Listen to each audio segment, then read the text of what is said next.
I've been researching travellers for 20 years, and in that entire time, not one single traveller has ever told me they regretted going on a trip. Not one!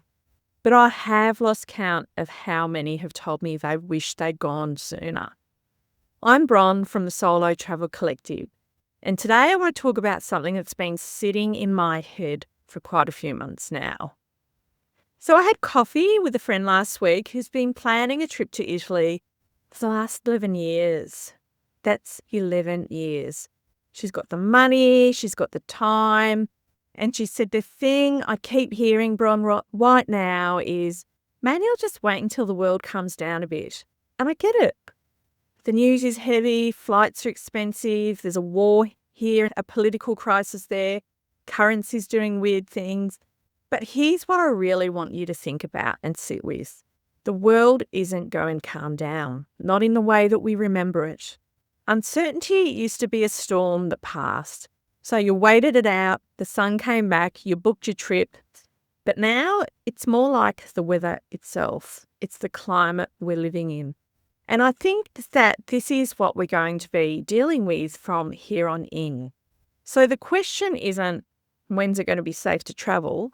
The question is, how do I travel smarter in a world that's permanently, a bit shaky?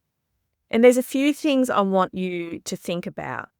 Number one is travel insurance. I know, boring, but you've got to listen. If your trip is cancelled due to an act of war, most standard policies won't cover you, full stop. If your government's issued a travel warning for the region, Smart Traveller in Australia or equivalent wherever you're living, your insurance will almost always not cover you either. And a lot of travellers don't know this until they try and make a claim. And here's one that really got to me.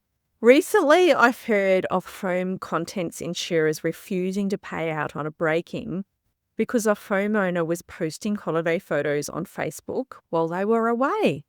So think about that before you post your sunset from Santorini in real time.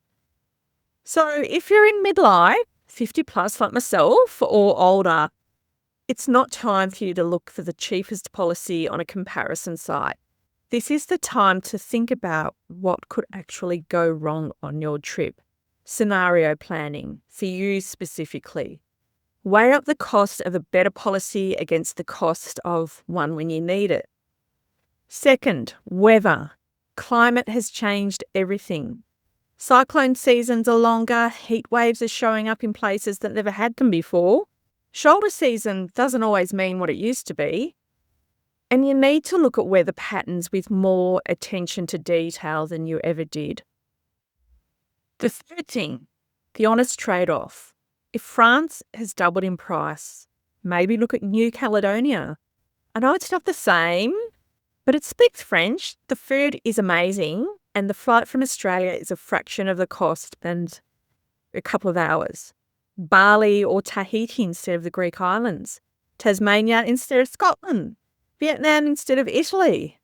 They're not consolation prizes, they're different trips with different rewards. And here's the one I really want you to sit with. I call it the regret math. Regret.